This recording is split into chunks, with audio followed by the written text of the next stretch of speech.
প্রিয় দর্শক, আমরা চলে আসছি। আহ, আমরা কয়েকজন ভাইকে দেখতে পাচ্ছি যে ভাই তো মাশাআল্লাহ সাকিব খানের স্টাইলে। ভাইয়া কেমন আছেন? আমরা আসছি সত্য সন্ধানী টিভি থেকে। আপনি কি করেন ভাইয়া? আমি স্যার গাড়ি আসতাম। গাড়ির স্টাফ। আপনাদের সাথে মানুষ কেমন আচরণ করে? কোন একজনে ভালো করেন যে খারাপ করে, সব মানুষ তো এক না। তো আপনি মানুষদের থেকে কেমন আচরণ চাচ্ছেন? ভালো যেতেছে রে। ভালো পাচ্ছেন? এখন তুলনামূলক ভাবে কি বেশি মানে ভালো পাচ্ছেন না খারাপ পাচ্ছেন বেশি? এদের তো বেশি খারাপ পাইতেছে, আবার ভালো পাইতেছে।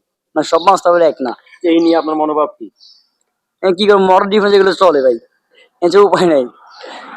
প্রিয় দর্শক, আসলে আমাদের কোনো কর্ম হচ্ছে ছোট নয়, প্রত্যেকটা কর্মকে বড় করে দেখা উচিত। যে সুইপার সেও তো মানুষ। এই ভাইরা যে মোটর ডিপার্টে চাকরি করে আমাদের জন্য কত কষ্ট করে, ওনারাও মানুষ। সুতরাং আমাদের উচিত ওনাদের সাথে সর্বোত্তম সর্বসুন্দর ব্যবহার করা। তো আপনারা ওনাদের সাথে সুন্দর ব্যবহার করবেন, কারণ সম্মানে সম্মান পাবেন। ঠিক আছে ভাইকে?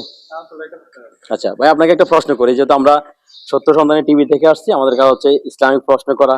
হ্যাঁ, না জানলে জানিয়ে দেওয়া। করা যাবে তো? আপনাদের দেশের বাড়ি কোথায় জানো ভাই? কুমিল্লা ভাই। কুমিল্লা, তার মানে খুব কাছেই। আমার বাড়ি হচ্ছে নোয়াখালী। ভাইয়ের নাম জানি কি বলছেন? পারভেজ। পারভেজ ভাই, আপনাকে প্রশ্ন করে হচ্ছে আমরা কোন নবীর উম্মত? বলতে হয় না ভাই। সঠিক বলতে পারেন না? শিওর? Sure. এটা অত্যন্ত দুঃখজনক একটা ব্যাপার। কারণ যেই নবীর উম্মত হওয়ার জন্য অন্য নবীরাও কিন্তু আকাঙ্ক্ষা করেছিলেন যে আল্লাহ আমাকে অমুক নবীর উম্মত বানাও।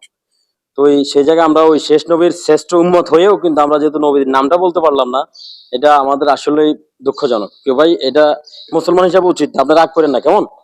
আমরা হচ্ছে শেষ নবীর উম্মত এবং ওনার নাম হচ্ছে মোহাম্মদ সাল্লাল্লাহু আলাইহি সাল্লাম, হযরত মোহাম্মদ সাল্লাল্লাহু আলাইহি সাল্লাম। রাগ করছেন নাকি ভাই? না ভাই। জানার শেষ নাই, ঠিক আছে? শিখার বয়স নাই, জানার শেষ নাই। এগুলো আমাদের সবের উদ্দেশ্য।